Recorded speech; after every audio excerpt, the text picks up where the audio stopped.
Pastness of past must always be respected. आप हमेशा sir हमेशा कहता हूँ मैं खुद एक किताब का जिक्र कर सकता हूँ जिसका उल्लेख मैंने अपनी कबीर संबंधी किताबों में किया है. And it is important because it is supposed to be the oldest written record of Kabir poetry. Kabir is supposed to have passed away in 1518 और ये किताब 1573 या 1583 में तैयार हुई है, ये मैन्युस्क्रिप्ट. इसका नाम है पद सूरदास जी का. This was composed by somebody for the pleasure of some prince, right?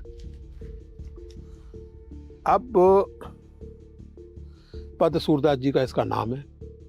इसमें एक पद नामदेव का है और इस तरह के पद हैं कई दक्षिण मतलब मराठी कवियों के और 15 पद कबीर के. किताब का नाम पद सूरदास जी का है क्योंकि मेजर प्रेजेंस सूरदास की.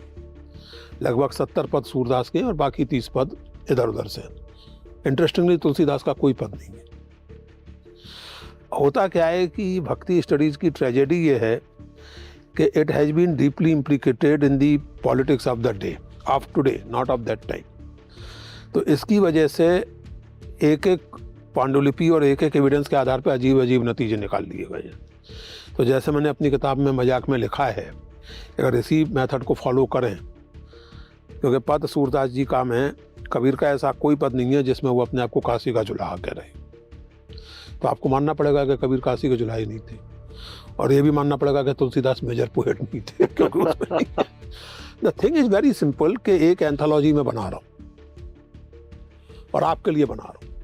मैंने सोचा नीलेश को कुछ कविताएं पढ़वानी चाहिए. तो नीलेश को कैसी कविताएं अच्छी लगेंगी एक तो मैं ये सोचूंगा, मुझे कौन सी कविताएं पसंद है वो मैं सोचूंगा और एक एंथोलॉजी बन गई. तो इसलिए कहने का मतलब ये है कि उस समय के, और ये बहुत मेजर इंपॉर्टेंट पॉइंट है विच वी जनरली मिस, और ये आप चूँकि यहाँ आप लोगों को हिस्ट्री भी पढ़ाते हैं अपार्ट फ्रॉम ऑल दिस, मतलब आपका जो पॉडकास्ट पब्लिक के लिए उसके लिए भी और आपके जो अपने स्टूडेंट्स हैं. Pastness of past must always be respected.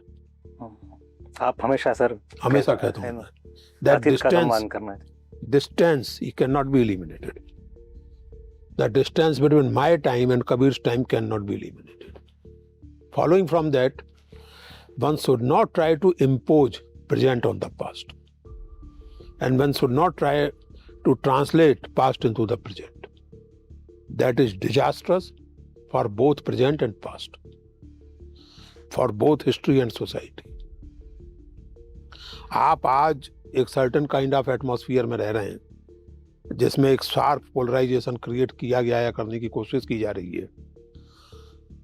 हम जो बात कर रहे हैं उसका सार यही निकल के आता है. ये हिंदुस्तानी समाज का बहुत बड़ा सौभाग्य था और है, और ताकत थी हिंदुस्तानी समाज की कि इस तरह के पोलराइजेशन थे नहीं. ना सगुण निर्गुण के बीच में थे, ना हिंदू मुसलमान के बीच में थे, ना ब्राह्मण अब्राह्मण के बीच में थे. इशूज थे, कॉन्फ्लिक्ट्स थे, प्रॉब्लम्स थी, डायलॉग भी था.